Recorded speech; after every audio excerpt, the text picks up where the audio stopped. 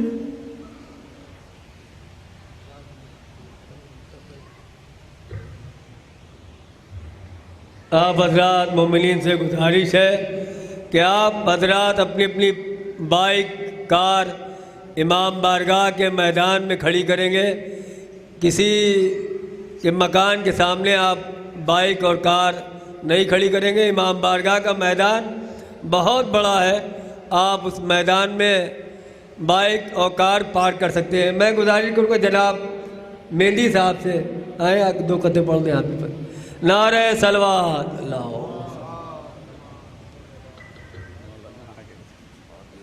تاخیر کرنا سے تھوڑا سا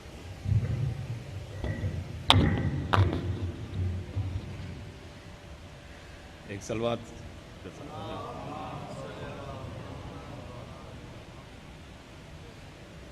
چند قطعات. اور آسماں چھو کے آ گئے بھی اگر, آسماں چھو کے آ گئے بھی اگر, گرم بستر کہاں سے لاؤ گے. آسماں چھو کے آ گئے بھی اگر, گرم بستر کہاں سے لاؤ گے. اور نوکے نیزہ پہ بولنے والا دوسرا سر کہاں سے لاؤ گے. نوکے نیزہ پہ بولنے والا. رہ گئی دشت میں تنہا تو وطن یاد آیا, رہ گئی دشت میں تنہا تو وطن یاد آیا. پانی پایا تو ہر تشنہ دہن یاد آیا, پانی پایا تو ہر تشنہ دہن یاد آیا. اور لے کے ہر چیز مدینے سے چلی تھی زینب, بھائی کے لاش پہ پہنچی تو کفن یاد آیا, بھائی کی لاش پہ پہنچی تو کفن یاد آیا. تو جناب زینب کے والے سے چند شعر کہ حسین بن کے زمانے پہ چھا گئیں زینب, حسین بن کے زمانے پہ چھا گئیں زینب. اور زبان تیغ سے کوفہ ہلا گئیں زینب. علی کی یاد کو زندہ کیا زمانے میں, جگہ جگہ پہ وہ خطبے سنا گئیں زینب. ضعیف بھائی کا غم بانٹنے کو مقتل میں, جواں بھتیجے کے لاشے پہ آ گئیں زینب.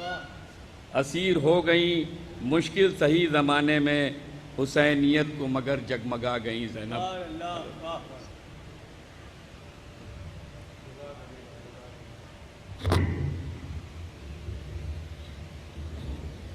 بس دو مصرے ہمارے دادا مولانا ابوالحسن صاحب نے ہماری ماں بہنوں کے پردے کے لیے لکھا تھا کہ چاک پردہ ہو گیا تیرا یزید, چاک پردہ ہو گیا تیرا یزید. رہ گیا زینب کا پردہ آج بھی, رہ گیا زینب کا پردہ آج بھی. نہایتی ادب و احترام کے ساتھ گزارش کرتے خطیب اہل بیت عالی جناب مولانا علی انوار جعفری صاحب قبلہ سے کہ مجلس عشاء مجالس کی امام بارگاہ سمتین آباد کے عشاء مجالس کی تیسری مجلس و خطاب فرمائے. نعرہ حیدری, نعرہ صلوات.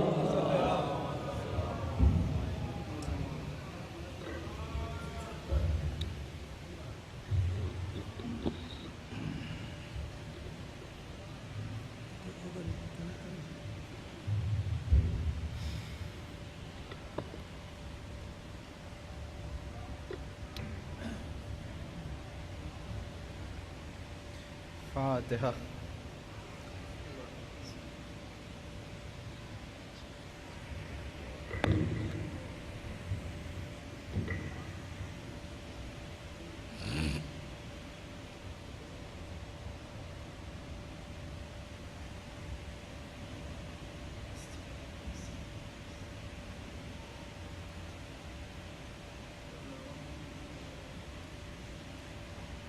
لا حول ولا قوة الا باللہ العلی العظیم. اعوذ باللہ من الشیطان اللعین الرجیم. بسم اللہ الرحمن الرحیم. الحمد للہ رب العالمین. الصلاۃ والسلام علی سید الانبیاء والمرسلین سیدنا و نبینا و شفیعنا و طبیب نفوسنا و حبیب قلوبنا مولانا و مولا الثقلین جد الحسن والحسین بالقاسم محمد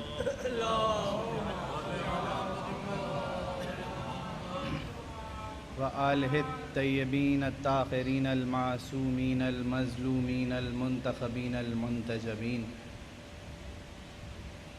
ولعنت الدائمۃ علی اعداء الدین اجمعین.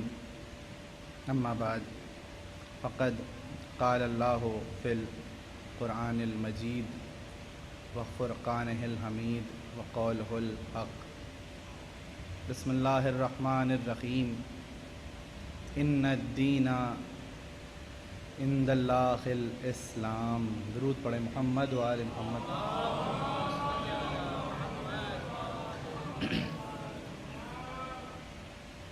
حاضرین مجلس، عزاداران غریب کربلا، عزاداران شہدائے کربلا، غمخواران اسیران کربلا، ایک درود پڑھیں محمد و آل محمد. اب باقاعدہ طور پہ آپ سب ذکر شہدائے کربلا، بلکہ یوں کہوں کہ بالخصوص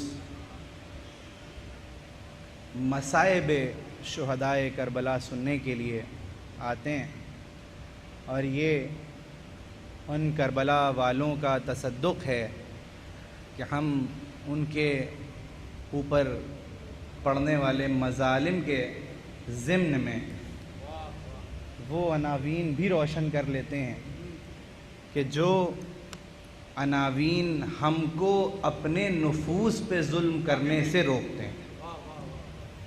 ہم وہ مضامین، وہ دقیق اور الجھی اور فلسفیانہ بحثیں بھی اس مصائب کے تصدق میں سن لیتے ہیں.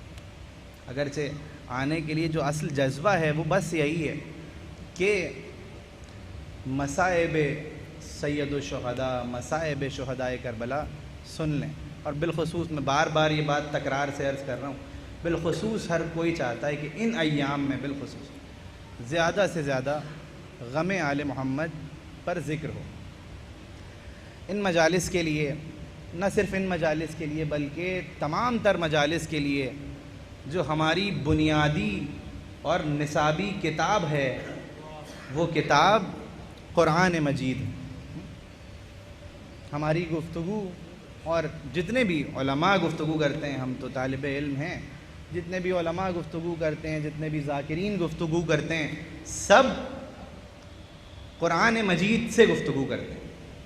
دیکھیے میرے جوان بالخصوص سنیں، قرآن مجید،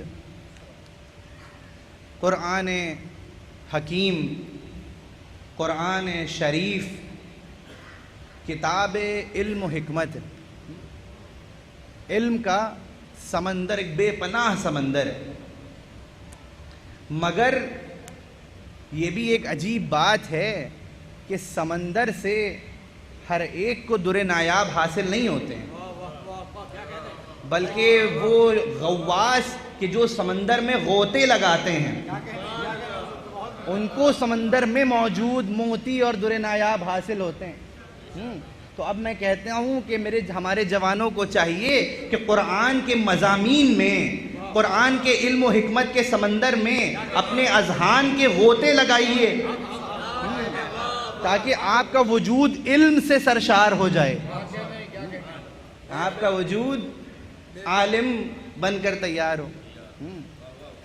قرآن علم و حکمت کا سمندر ہے. سمندر کے اوپر سے تیر کے نہیں گزر جایا کرتا. اوپر سے تیر کے گزرنے کی تشبیہ کسی ایک عمل سے تو کی جا سکتی ہے، وہ عمل کہ جو بہت تیزی سے قرآن پڑھا جاتا ہے، رمضان المبارک کے لیے مخصوص ہے. یا بہت برملا ہو کے کہوں تو وہ سنت کہ جو خلفائے دوم نے قائم کری، خلیفہ دوم نے، اس سے سمندر سے اوپر سے گزرنے کی تو تشبیہ دی جا سکتی ہے. مگر اگر کوئی دیکھنا چاہتا ہے کہ قرآن کے اندر غوطے کیسے لگاتے ہیں تو آئے فرش عزائے حسین پر آ کر دیکھیں. یہاں پر آیات کے مضامین میں علم و حکمت کے سمندر میں غوطے لگائے جاتے ہیں. صلی اللہ محمد آل محمد عاجل فرجہم. تو قرآن علم و حکمت کا سمندر ہے. دیکھیے قرآن ایک زندہ معجزہ ہے. صحیح، قرآن زندہ معجزہ ہونے کے کیا مطلب ہے، اور یعنی زندگی کا تصور یہاں آرگینک معجزہ ہے، کوئی اس کا تصور ہے یا وہ ایک الگ بحث ہے. قرآن ایک زندہ معجزہ ہے. مگر ایک معجزہ تب تک معجزہ ہوتا ہے جب تک معجز نما کائنات میں موجود ہو. آپ تاریخ قرآن کے آئینے میں روایتوں کو چھوڑ دیتے ہیں، تاریخ قرآن کے آئینے میں آپ اٹھا کے دیکھیے، کوئی بھی معجزہ تب تک معجزہ تھا جب تک معجز نما کائنات میں موجود تھا. یعنی مثلاً عصائے موسیٰ معجزہ تھا مگر تب تک جب تک موسیٰ کائنات میں موجود تھے. اب موسیٰ نہیں رہے تو وہ عصا بھی باقاعدہ طور پہ موجود نہیں ہے. یا تابوت سکینہ میں جو بھی معجزات تھے وہ تمام معجزات تب تک معجزے تھے جب تک معجز نما کائنات میں موجود تھا. قرآن زندہ معجزہ ہے. قرآن کا معجزہ ہونا اس بات کی دلیل ہے کہ آج بھی سلسلہ مصطفی سے کوئی معجز نما پردہ غیبت میں موجود ہے. کوئی وارث معجزہ کائنات میں موجود ہے، تبھی تو یہ زندہ معجزہ ہے. قرآن معجزہ ہے. اور شاخ در شاخ بات نکلتی چلی جائے گی. میں نے کہا ابھی میں تمہید کے مرحلے میں ہوں. دیکھیے کسی بھی معجزے سے استفادہ جب کیا جاتا تھا، فیضیاب جو لوگ ہوتے تھے، ہر کوئی فیضیاب نہیں ہوتا تھا. صرف وہ افراد فیضیاب ہوتے تھے کہ جو وفاداران معجز نما ہوتے تھے. عصائے موسیٰ معجزہ تھا مگر اس کا فیض سب کو حاصل نہیں ہوا. بس ان کو حاصل ہوا کہ جو موسیٰ کے وفادار تھے. اس عصا سے ٹکرا کر راستہ بنا مگر سب کے لیے راستہ نہیں بنا. جو پیروکاران موسیٰ تھے، جو وفاداران موسیٰ تھے، بس ان کے لیے راستہ بنا. بس اسی طرح قرآن بھی معجزہ ہے مگر ہر ایک اس معجزے سے استفادہ نہیں کر سکتا، ہر ایک اس معجزے سے فیضیاب نہیں ہو سکتا. شرط اس کے لیے یہ ہے کہ جس کو معجزے سے فیضیاب ہونا ہو وہ وفاداران محمد و آل محمد بن جائے.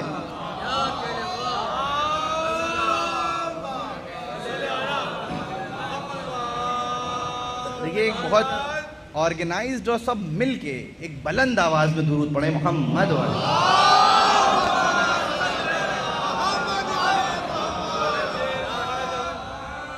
متوجہ ہیں؟ آپ کو معلوم ہے درود کا ثواب کتنا ہے. میں غالباً گزشتہ برس ایک مجلس اس کے اوپر پڑھ چکا ہوں، صرف صلوات کے اوپر. اور معصومین سے روایت ہے کہ اگر ایک انسان صلوات پڑھے اور اس کے بعد وہ خاموش ہو جائے اور ایک طویل عرصے تک وہ خاموش رہے، اب اس میں روایت میں اختلاف ہے کہ کئی 100 سال تک یا کچھ صدیوں تک وہ خاموش رہے، اور جب دوبارہ وہ صلوات پڑھتا ہے، درود پڑھتا ہے، تو ملائکہ کہتے ہیں کہ ابھی ہم پہلے درود کا ثواب شمار کر رہے ہیں. تو ابھی دوسرا درود آ گیا. ایک سب مل کے ایک اور درود پڑھے محمد والے.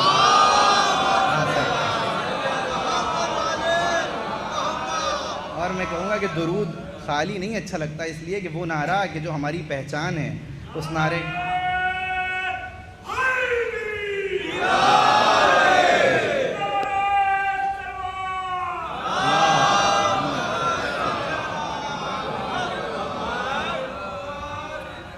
متوجہ ہیں.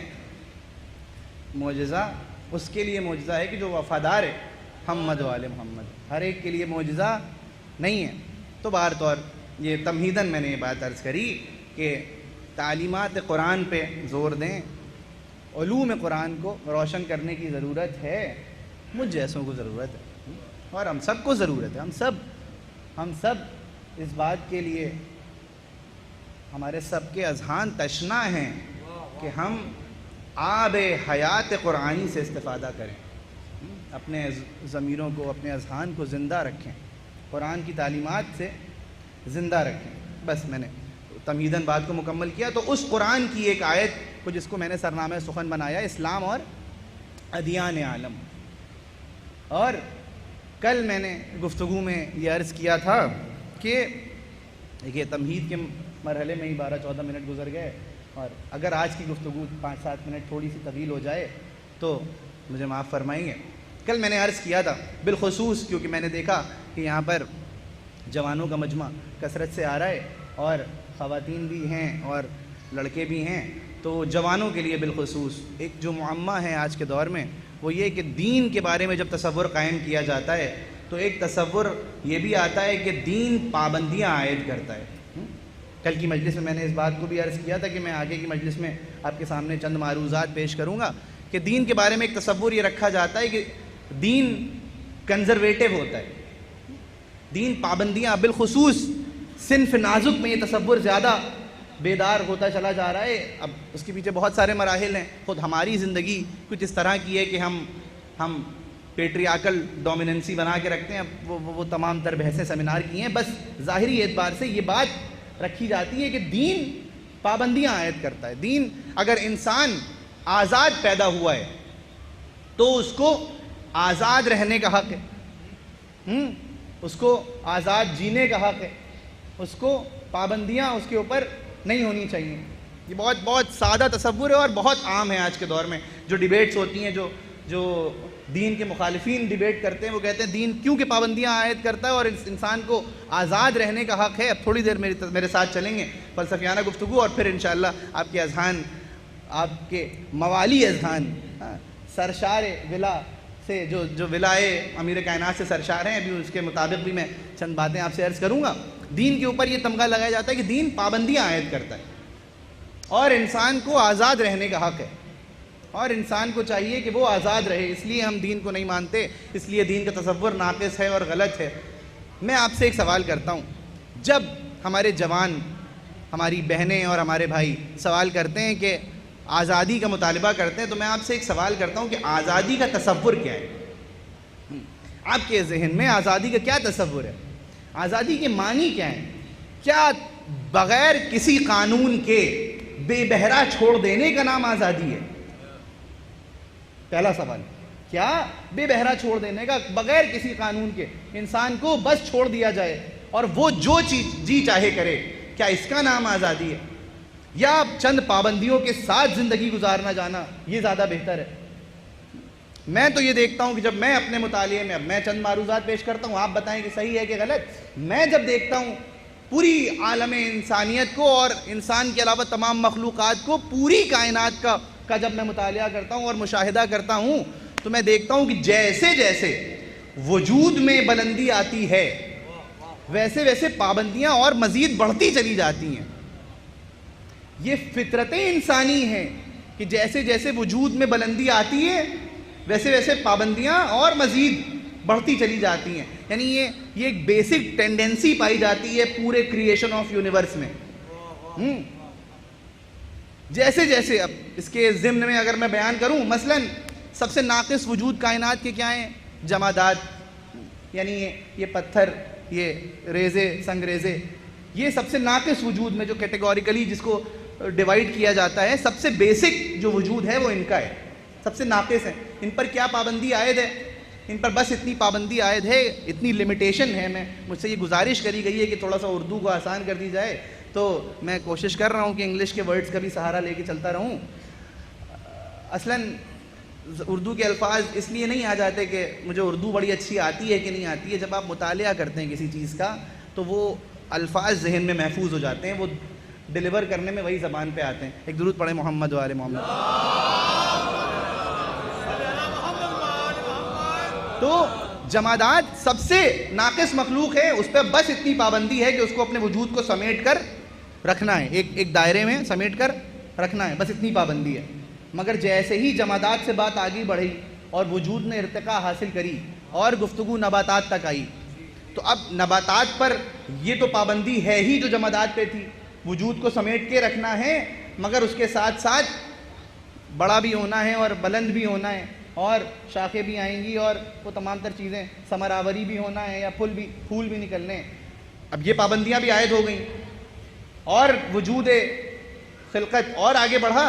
نباتات کے بعد حیوانات پر بات آئی تو اب ان کے اوپر اور زیادہ پابندیاں ہیں, اب ان کو چلنا بھی ہے اور کسی ڈائریکشن میں بڑھنا بھی ہے اور آب و غذا کے لیے انتظام بھی کرنا ہے. وہاں پر تو سورج خود آ کے نباتات کو دھوپ دے رہا تھا اور کلوروفل بن رہی تھی, مگر اب یہ جو حیوانات ہیں ان کو جانا ہے پانی تک اور غذا کا تلاش کرنا ہے. پابندیاں بڑھیں اور خلقت آگے بڑھی تو انسانات سامنے آئے. اب صرف کھا اور پی کے زندگی نہیں گزارنی ہے حیوانات کی طرح, اب پابندیاں اور بڑھیں. اب تحقیق اور تفکر کے دروازے کھلے, احقاق الحق کے دروازے کھلے, غور کرنے کے دروازے کھلے. اب غور کر رہے ہیں, یعنی پابندیاں بڑھتی چلی جا رہی ہیں.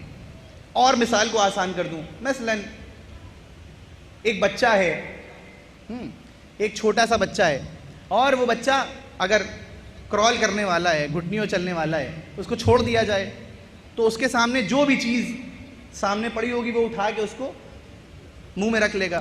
وہ بچہ آزاد ہے. میں نے اس سے کہا کہ وہ بچہ آزاد ہے, کوئی پابندی نہیں ہے, شعور کی پابندی نہیں ہے ابھی جس عمر میں ہے. تو اس نے کیا کیا, مثلا کوئی ایسی چیز تھی کہ جو زہریلی تھی, نقصان دہ تھی, اس نے وہ اٹھایا اور منہ میں رکھ لیا. رکھ سکتا ہے, لیکن اگر ایک بڑا اور کامل عقل رکھنے والا ایک سمجھدار انسان اس کو چھوڑ دیا جائے تو کیا وہ زہریلی چیز کو منہ میں رکھ لے گا؟ نہیں رکھے گا. اب میں کہتا ہوں کہ یہ کون سی پابندی تھی جس نے اس کو روکا اس شے کو منہ میں رکھنے سے, اور اس بچے نے کیوں منہ میں رکھ لیا؟ اگر آزاد تھے تو پھر جو چاہتا کرتے, اٹھا کے رکھ لیتے. کہا نہیں, شعور نے پابندی لگائی, عقل نے پابندی لگائی. بس میں یہی تو کہتا ہوں کہ اسلام دین فطرت ہے, اسلام دین عقل ہے. آپ کی عقل جس بات پہ پابندی لگائے گی اسلام بس اسی پہ پابندی لگائے گا. ابھی اس کی تفصیلات بھی میں آگے بیان کروں گا. اور آگے چلتے ہیں, اس انسان نے کیوں منہ میں نہیں رکھا زہریلی چیز اور اس بچے نے کیوں رکھ لی؟ تو آپ کہیں گے کہ بچے کے سامنے مقصد موجود نہیں تھا. انسان کو مقصد معلوم تھا کہ اس چیز کا مقصد یہ ہے اور اس چیز کا مقصد یہ ہے. یعنی انسان شعوری اعتبار سے اس کو معلوم تھا کہ مقصد یہ ہے کہ مجھے اپنی بھوک مٹانی ہے, مرنا تھوڑی نہ ہے, مجھے ختم تھوڑی نہ ہو جانا ہے. بس وہ چیزیں کہ جو ختم کر دیتی ہیں اس پر دین پابندی لگاتا ہے. انسان جانتا تھا کہ مقصد اس کا یہ ہے کہ یہ ختم کر دے گی. اور اب یہیں پر مثال کو روک رہا ہوں, واپس یہیں پہ آ جاؤں گا. ایک بات اور درمیان میں بیان کر دوں. انسان مقصد سے واقف تھا, اسی چیز کو کھاتا ہے کہ جو نقصان دہ نہیں ہوتا. اب کھانے کی مثال دیتا ہوں. مثلا ایک بات ہم لوگ بہت مزاحیہ کہتے ہیں, ہم اور آپ کھانے کے تقریباً سبھی شوقین ہوتے ہیں, اکثریت شوقین ہوتی ہے. میں آپ سے ایک سوال کرتا ہوں, کھانے کے لیے جیتے ہیں کہ جینے کے لیے کھاتے ہیں؟ لیکن میں نے پوچھا بہت مزاحن ہے, مگر ابھی یہیں سے سنجیدہ رخ لے لے گی گفتگو. کھانے کے لیے جیتے ہیں یا جینے کے لیے کھاتے ہیں؟ ایک مشہور فلاسفر سوکریٹس, جس کو ہم اردو میں سقراط کہتے ہیں, وہ کہتا ہے کہ ورتھلیس people eat and drink, worthless people live only to eat and drink, and worthful people eat and drink only to live. وہ یہ کہتا ہے کہ وہ لوگ کہ جو کارگر ہیں وہ بس اس لیے کھاتے ہیں تاکہ وہ جی سکیں, اور وہ لوگ کہ جو بیکار ہیں وہ بس اس لیے جیتے ہیں کہ وہ کھا سکیں. اب میں یہیں سے گفتگو کو سنگین کرتا ہوں. آپ صرف کھانے تک محدود مت رکھیے, یہ سوال اپنے آپ سے کریے کہ کھانے کے لیے جیتے ہیں کہ جینے کے لیے کھاتے ہیں. گفتگو کو اور آگے بڑھاؤں, مکان بنانے کے لیے جیتے ہیں کہ جینے کے لیے مکان بناتے ہیں؟ بہترین سواری جینے کے لیے حاصل کرتے ہیں کہ بہترین سواری کے لیے جیتے ہیں؟ یہ بہت سنگین پہلو ہیں یہ. کہیں ایسا تو نہیں ہے کہ صبح و شام کی زندگی بس اسی میں گزر رہی ہے کہ ایک مکان بنا لیں. ارے اگر یہی تصور حیات کا رکھنا ہے تو پھر تصور یہ رکھیے کہ صبح و شام زندگی ایسے گزرے کہ ایک مکان بنا لیں، مگر یہاں نہیں وہاں ایک ایسا مکان تیار کر لیں. اب اس کا قطعی یہ مطلب نہیں ہے کہ یہاں مکان نہ بنائیں، یہ مطلب نہیں ہے. یہ بہت آسان مسئلہ ہے. آپ اشرف المخلوقات ہیں. آپ کو اللہ نے اشرف اس لیے بنایا کہ آپ کا مقصد حیات بس یہ رہ جائے کہ اس دنیا میں ایک مکان بنا لیں. یہ میرے لیے، ہر ایک کے لیے مسئلہ ہے. میں یہاں پر جب یہ گفتگو کر رہا ہوں تو میں اپنے آپ کو آئینے میں دیکھ رہا ہوں. ہر ایک سوچے. اور جب انسان کا مقصد حیات یہ ہو جاتا ہے کہ ایک مکان بنا لیں یا بزنس کر لیں، یقیناً ضروری ہے تجارت، بہترین زندگی گزارنا ضروری ہے، مگر مقصد حیات یہ نہیں ہے. یہ تمام ذرائع مقصد کی تحصیل کے لیے اللہ نے دی ہیں. بات واضح ہو رہی ہے؟ میں نے کہا تھا کہ جیسے دن بڑھیں گے گفتگو تھوڑی سی دقیق اور عمیق ہوتی چلی جائے گی. اگر مقصد حیات بس یہ بن گیا ہے تو پھر مسئلہ ہے. اور ایک تھوڑا سا درد دل بھی ہے، وہ بھی میں اسی کے زمرے میں بیان کر دوں. آپ سوچیں کہ جب انسان کا مقصد حیات بس یہی بن جاتا ہے، ان کے ذریعے سے مقصد حیات حاصل کرنا ہے، یہ مقصد حیات نہیں ہے. جب انسان کا مقصد حیات بس یہی بن جاتا ہے تب پھر اس طرح کی خبریں سامنے آتی ہیں کہ اب تو ہمارے لکھنؤ میں بھی اور اہل تشیع میں بھی اس طرح کے واقعات سامنے آتے ہیں کہ فلاں شخص نے کسی غم میں مبتلا ہو کے سوسائڈ کر لیا. ہوتا ہے کہ نہیں ہوتا ہے؟ آپ کے درمیان ایسی خبریں آپ ہو رہی ہیں کہ نہیں ہو رہی ہیں؟ لیکن ان سب مضامین کو اس منبر سے انٹرٹین نہیں کیا جائے گا تو کہاں سے کیا جائے گا؟ کیوں ایسے حالات پیدا ہو رہے ہیں کہ ہمارے جوان خودکشی کی طرف بڑھ رہے ہیں؟ سوال ہے اپنے آپ میں. جب اگر اس کے تھوڑا سا اس کی انویسٹیگیشن کریے، تھوڑی تحقیق کریے تو کیوں کوئی خودکشی کر لیتا ہے؟ لیکن میں قطعی یہاں پر بیٹھ کے یہ جملہ نہیں کہوں گا کہ وہ جس نے خودکشی کر لی وہ جہنم میں چلا گیا اور کفر کی موت مر گیا. یہ جملے بہت معذرت کے ساتھ یہ جملے ہیومن ویلیوز کے خلاف ہیں. یقیناً یاسیت کفر ہے، مایوسی کفر ہے، مگر جو گزر گیا آداب انسانی اس بات کی اجازت نہیں دیتے کہ آپ فیصلہ کر دیں کہ وہ شخص جہنم میں چلا گیا. یہ تقاضۂ انسانیت نہیں ہے. ہمدردی رکھیے اس سے کہ جو گزر گیا، اور کوشش کریے کہ وہ معاشرہ تشکیل پائے کہ دوسرا کوئی اس طرح کے حالات میں آئے نہ. بس میں نے بات کو آگے بڑھانا ہے. تو جناب والا جب اس طرح کی واقعات سامنے آتے ہیں تو کیوں آتے ہیں؟ کیونکہ انسان مثلاً پوچھئے کہ کوئی کسی نے کیوں خودکشی کر لی تو پتہ یہ چلتا ہے کہ بزنس میں خسارہ ہو گیا، مثلاً مقروض ہو گیا، بہت زیادہ مقروض ہو گیا تھا اور نقصان کا سامنا کر لیا، اس لیے اس نے جان دے دی. میرے جوانوں، ہو گیا نقصان. یہ تمام وسائل زندگی اس لیے تھے کہ آپ زندگی کسی اور مقصد کے لیے گزار پائیں.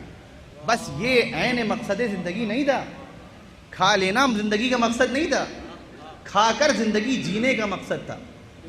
اب میں گفتگو کو اسی مثال سے آگے بڑھاؤں. کھانے کے لیے نہیں جیتے، جینے کے لیے کھاتے ہیں. کھانے کے لیے مکان نہیں بناتے، جینے کے لیے مکان بناتے ہیں. تو اب میں ایک سوال کرتا ہوں، اگر کھانے کے لیے نہیں جیتے اور جینے کے لیے کھاتے ہیں تو پھر جیتے کس لیے ہیں؟ ایک سوال قائم ہوگا نا، جیتے کس لیے ہیں؟ جیتے کس لیے ہیں؟ تو ہر کوئی بڑھ کے کہے گا. قرآن سے اگر جواب چاہیے ہو تو ہر انسان بڑھ کے کہے گا کہ جیتے اس لیے ہیں کہ خدا کی عبادت کر پائیں. اب میں کہتا ہوں اگر مکتوبی جواب چاہیے ہو تو قرآن میں دیکھیے جواب ملے گا عبادت کر پائیں. اور اگر عملی طور پہ جواب چاہیے ہو جیتے کس لیے ہیں تو آئیے فرش عزائے سید الشہداء پر ہم اور آپ ذکر حسین کر کے بتائیں گے کہ بس ہم اسی لیے جیتے ہیں. ہم اس غم کو زندہ رکھنے کے لیے جیتے ہیں، ہم اس عبادت عظیم کے لیے جیتے ہیں. ہمارا مقصد خلقت، ہمارا مقصد حیات بس یہی ہے کہ ہم اس غم کو زندہ رکھیں اور قلوب کو منقلب کرتے چلے جائیں اس ذکر سے. اور ہم کیا اور ہماری حیثیت کیا؟ اصل تو اس ذکر میں وہ تاثیر ہے کہ وہ دلوں کو منقلب کر دیتا ہے. ایک درود پڑھے محمد و آل محمد.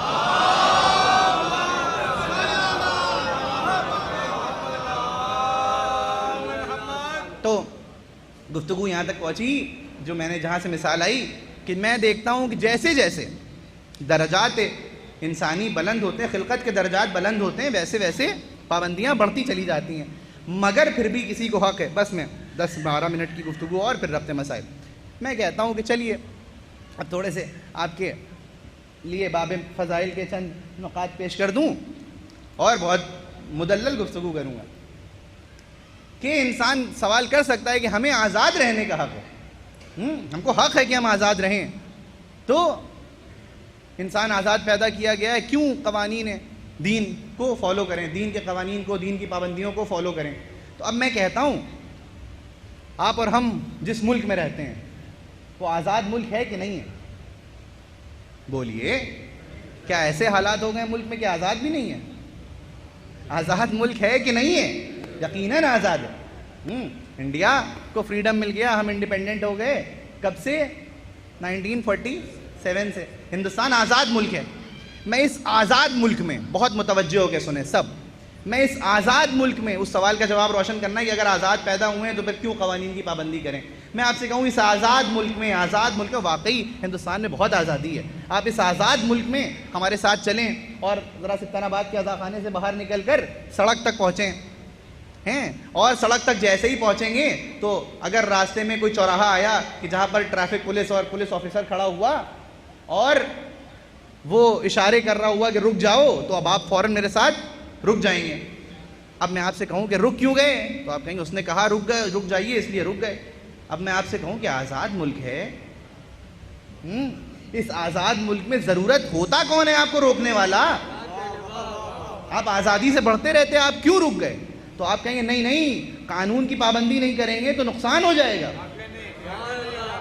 اب میں کہتا ہوں کہ چلیے ٹھیک ہے رک گئے، صرف رکے ہی نہیں، اب تو بہرحال اب تو جدید دور میں ٹریفک لائٹس وغیرہ سب ہیں موجود، جو میں پہلے کی ویڈیوز وغیرہ میں دیکھتا ہوں تو اس میں دیکھتا ہوں کہ وہ چوراہے پہ ایک پولیس آفیسر کھڑا رہتا تھا، جو ہم سے بزرگ ہیں وہ اس بات کی تصدیق کریں گے کہ وہ اشارہ کرتا تھا یوں تو فوراً لوگ ادھر گھوم جاتے تھے.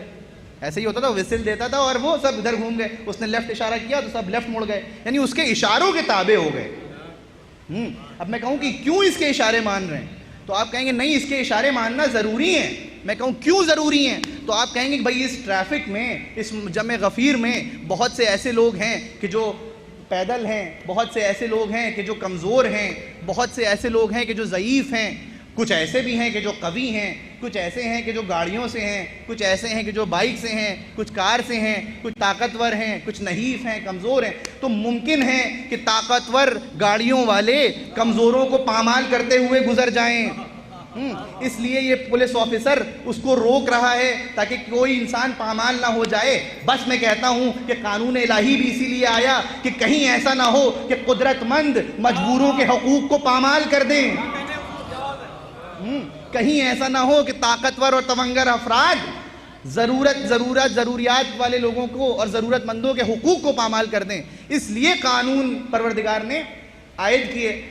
اچھا میں کہتا ہوں یہیں سے رک کے تھوڑا اور گفتگو کو آگے بڑھائیں.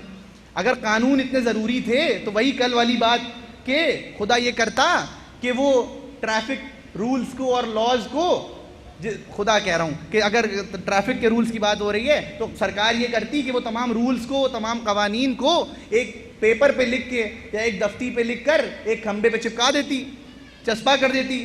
بس کافی تھا، ہر گزرنے والا اس کو پڑھ لیتا اور قانون کو مان لیتا. تو آپ کہیں گے نہیں وہ لکھا ہوا قانون، وہ مکتوبی قانون کافی نہیں تھا کہ اس کو دیکھ کر ہر کوئی اس کی پابندی کر لے، ہر کوئی اس پر عمل کر لے. ضرورت اس بات کی تھی کہ اس قانون کی پابندی کرانے کے لیے کوئی رہنما کھڑا ہو جائے. تو اب میں کہوں گا کہ ارے یہ راستہ، یہ سڑک کہ جس کا ایک سرا بھی سامنے، دوسرا سرا بھی سامنے، جب یہ سڑک بغیر چلانے والے کے نہیں چل سکتی تو یہ شاہراہ حیات،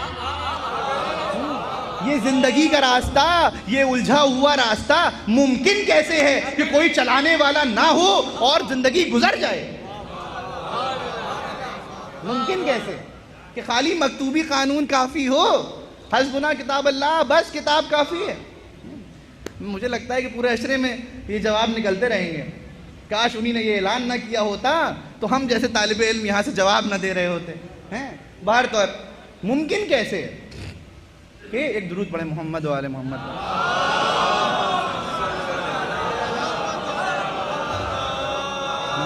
کیسے کہ جب یہ چھوٹا سا راستہ بغیر پابندی کے مکمل نہیں ہو سکتا تو کیسے ممکن ہے کہ یہ عظیم شاہراہ حیات گزر جائے کہ جس پہ چلنے کے لیے شرط ہو کہ صراط مستقیم پر چلنا. انشاءاللہ آگے کی مجلس میں اس لفظ اس صراط مستقیم یہ لقب کس کا ہے اس پہ بھی انشاءاللہ روشنی ڈالوں گا اور پوری دلیل کے ساتھ ڈالوں گا. ممکن کیسے ہے؟ اور میں کہتا ہوں کہ اسی مثال میں اب دیکھیں شاخ در شاخ بات آگے بڑھی. میں کہتا ہوں کہ یہ شخص کہ جو اشارے کر رہا ہے ٹریفک پولیس پولیس مین یہ اشارے کر رہا ہے اور آپ اس کی باتوں کو مان رہے ہیں تو آپ کیوں مان رہے ہیں؟ تو آپ کہیں گے بھائی سرکار کا نمائندہ اس لیے مان رہے ہیں. میں آپ سے کہوں گا ارے کبھی اس سے رک کے پوچھئے جب وہ کہے رک جاؤ تو آپ فوراً بڑھ کے کہیں خدا کی قسم جو لوگ کہتے ہیں کہ ہم بغیر سمجھے اور بغیر سوچے کوئی قانون دین کو نہیں مانیں گے تو میں کہتا ہوں کہ جب ٹریفک پولیس کہے رک جاؤ تو بڑھ کے کہیے ہم تو نہیں رکیں گے. پہلے میں بتاؤ کیوں رک جائیں؟ کبھی اس سے پوچھا آپ نے جب اس نے کہا نہیں ادھر چلے جاؤ تو آپ کہیے نہیں ہم ادھر نہیں ہم ادھر جائیں گے جس طرف تم کہہ رہے ہو اس طرف نہیں جائیں گے. کبھی اس سے پوچھ کے دیکھیے گا جب وہ کہے رکو اور آپ نہ رکیں تو اس سے پوچھ کے دیکھیے گا کہ کیوں رکیں اور پھر مجھے آگے بتائیے کہ نتائج کیا ہوئے کیا رزلٹ نکل کے آئے. یعنی آپ یہ نہیں کہتے اس سے کہ کیوں رک جائیں بلکہ آپ تصدیق اس بات کی کرتے ہیں کہ وہ نمائندہ سرکار کا ہے کہ نہیں ہے. کہیں ایسا تو نہیں ہے کہ کوئی بھی سڑک پر چلنے والا لوگوں کے اجتماع اور مشورے پہ وردی پہن کے کھڑا ہو گیا کہ اب ادھر جاؤ اب ادھر جاؤ. نہیں ہر ایک کے کہنے پہ نہیں مانتے بلکہ جو نمائندہ ہے جس کے اوپر ٹیگز ہیں جس کے پاس بیجز ہیں ہم بس اس کی مانتے ہیں. بس میں بھی یہی کہتا ہوں کہ دین کے قانون کی پابندی کے لیے ہر ایک کی نہ مانیے اس کی نہ مانیے کہ جو لوگوں کے مشورے پر بن جائے. ارے اس کی مانیے کہ جس کے پاس بیجز ہیں دیکھیے کہ سند موجود ہے. اگر دیکھیے کہ اس کو رسول نے کہا کہ نہیں کہا کہ اس کی ایک ضرب ثقلین کی عبادتوں پر افضل. ارے دیکھیے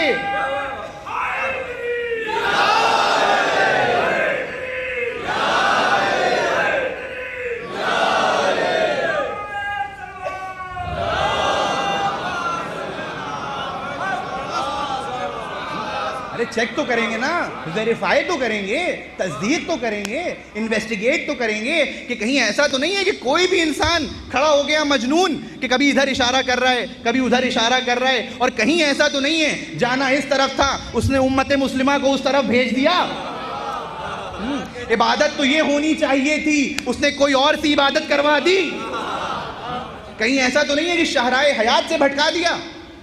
ہم یہ دیکھیں گے اس کے پاس سند موجود ہے کہ نہیں ہے. اس کے پاس کوئی سند تو ہونی چاہیے. اب کیونکہ قانون الہی کا نمائندہ ہے تو پھر الہی کا بندہ خدا کا بندہ ہی اس کو سند عطا کرے گا. دیکھیے کہ رسول نے کس کو کیا سند عطا کری. کہیں ایسا تو نہیں کہ کوئی سند کے بغیر بن گیا ہو.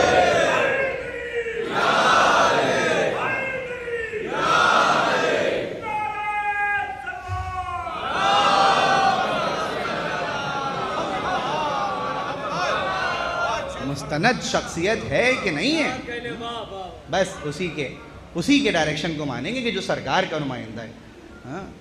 تو پھر جب اس ٹیریٹوریل لاز کے فالو کرنے کے لیے ہم یہاں کی سرکار کی پیروی کرتے ہیں وہ سرکار کہ جس سے ہر نظریہ ہمارا میچ کرے یا نہ کرے. یہ بھی نہیں دیکھتے کہ جس سرکار کو ہم نے ووٹ دیا ہے وہی سرکار ہے کہ نہیں. مگر اگر سرکار ہے تو اس کا نمائندہ ہے تو پیروی کرنی ہے.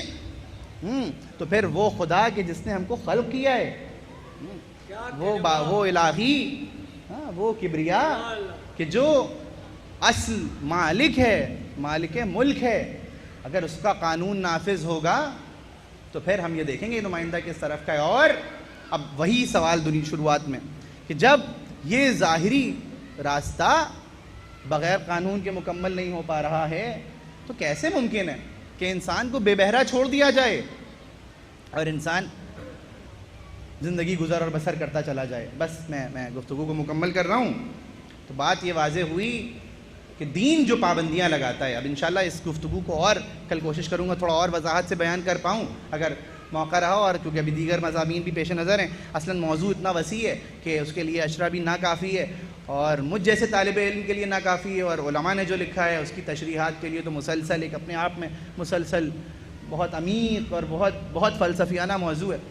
اگرچہ میں کوشش کر رہا ہوں کہ میں واقعات وغیرہ میں وقت نہ صرف کروں تاکہ وقت موجود رہے ہمارے پاس, اور آپ کو بھی لکھنؤ میں اتنے بڑے بڑے علماء مجالس پڑھ رہے ہیں کہ آپ کا بھی وقت مجھ جیسے ذاکر کے لیے تھوڑا سا وقت لے لیتا ہوں آپ کا, اور آپ میری کجوج بیانی کو برداشت کر لیتے ہیں. تو دین پابندیاں عائد نہیں کرتا, وہ پابندیاں دراصل ہم کو زوال سے بچا کر ایوالو کرنے کے لیے ذریعہ فراہم کرتی ہیں, ہمیں سفر ارتقاء طے کراتی ہیں, ہمیں سفر بقا طے کراتی ہیں. دین اصلاً آپ کو آزادی عطا کرتا ہے. بے بہرا ہو جانا آزادی نہیں ہے بلکہ حیوانیت ہے. دین آپ کو آزادی, اصل جو آزادی کا تصور ہے وہ آپ کو عطا کرتا ہے. اور عزیزوں, بس میں نے باب فضائل سے ربط لینا ہے باب مصائب کی طرف, اور آج کا میں نے بالخصوص یہ تصور آزادی پہ بحث اس لیے قائم کری کہ آج میرا دل چاہ رہا تھا کہ آج میں مصائب بھی اسی شہید کے پڑھوں کہ جس کے لیے آقا حسین نے کہا انت الحر فی الدنیا والآخرہ. اے شخص, آپ حر ہیں, آپ آزاد ہیں, جس کے نام کا مطلب ہی آزاد ہے. آپ آزاد ہیں اس دنیا میں بھی اور آخرت میں بھی. اللہ اکبر. بس عزیزو, آپ صبح سے مصائب سن رہے ہیں. تاریخ لکھتی ہے کہ ایک موقع ایسا آیا کہ حر شب عاشور اپنے خیمے کے باہر کھڑے ہو کر خیام حسینی کی جانب دیکھ رہے ہیں. میں آپ کو جناب حر کی شخصیت سے متعارف کرا دوں. جناب حر جری ترین شخصیت ہے, بہت بہادر شخصیت ہے. اگر کبھی ان کی سوانح عمری اور ان کے زندگی کے تمام ابواب کسی کتاب میں ملیں تو اس کا مطالعہ کیجیے گا. جناب حر جری ترین شخصیت ہے, بہت بہادر شخصیت ہے, بہت جنگجو شخصیت ہے, بہترین تلوار چلانے والی شخصیت, شجاع ترین شخصیت. وہ حر شب عاشور خیام حسینی کی جانب دیکھ رہے ہیں, اور راوی لکھتا ہے کہ آقا حر پہ کچھ ایسی کیفیت طاری ہے کہ جسم میں لرزاں ہے.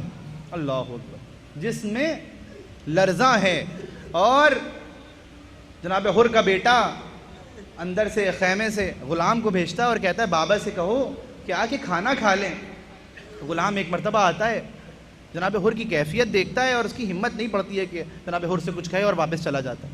دوبارہ بیٹا بھیجتا ہے, پھر وہ غلام آتا ہے اور کچھ بات نہیں کرتا اور پھر واپس چلا جاتا ہے.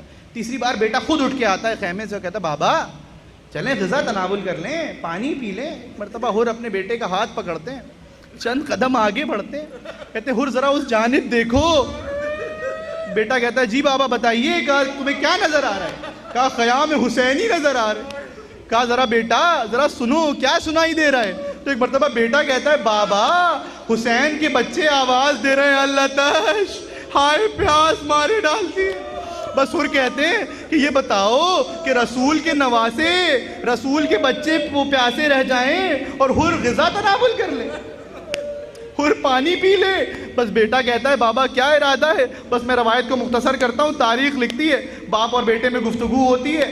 صبح عاشور حر جری ترین انداز میں بہادروں کے طریقے سے ایک مرتبہ یزید کے لشکر سے نکل کر امام حسین کی طرف بڑھتے ہیں, اور جب بڑھتے ہیں تو اس حال میں بڑھتے ہیں کہ اپنے بیٹے سے کہتے ہیں بیٹا میرے دونوں ہاتھوں کو باندھ دو اس لیے کہ میں حسین کا مجرم ہوں.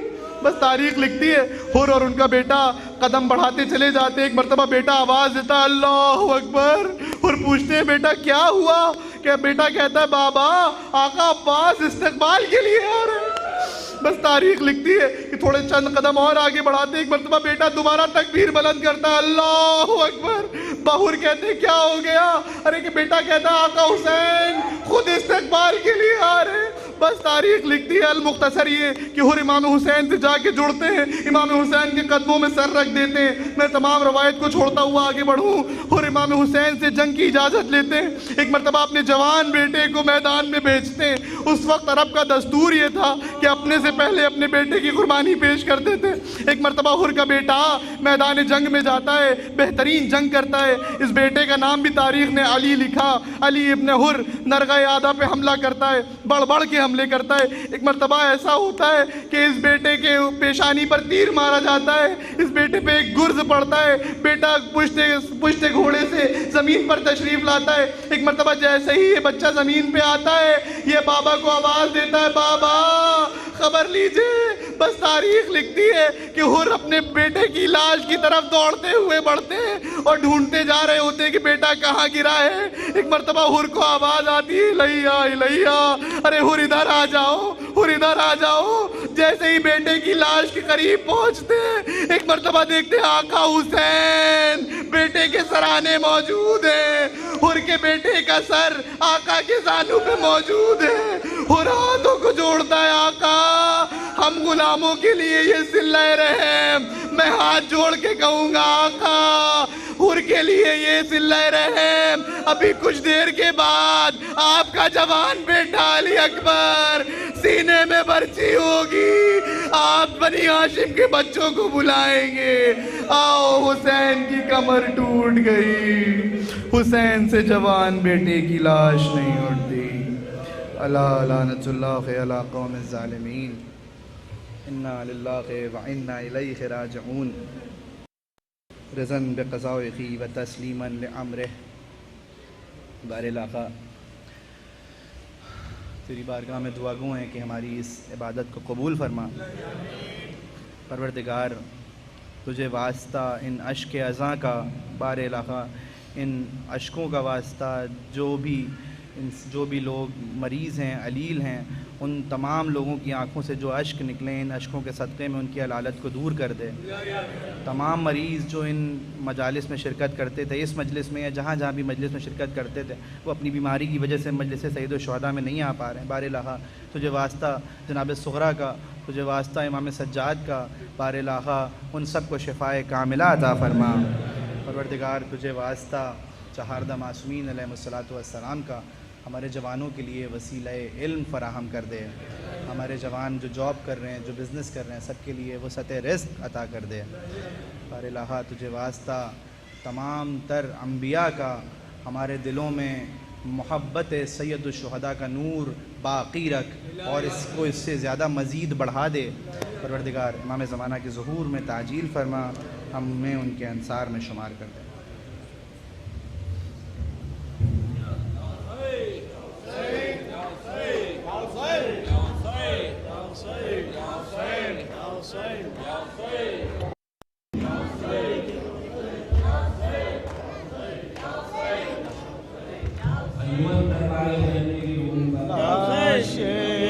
علی اکبر کو گلے جیسے لگا کے لاش علی اکبر کو گلے جیسے لگا کے لاش علی اکبر کو گلے جیسے لگا کے لاش علی اکبر کو گلے جیسے لگا کے لاش علی اکبر کو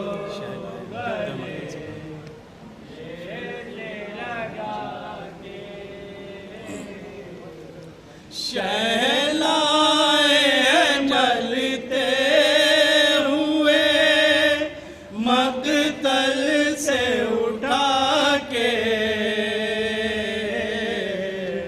لاش علی اکبر کو گلے جیسے لگا کے لاش علی اکبر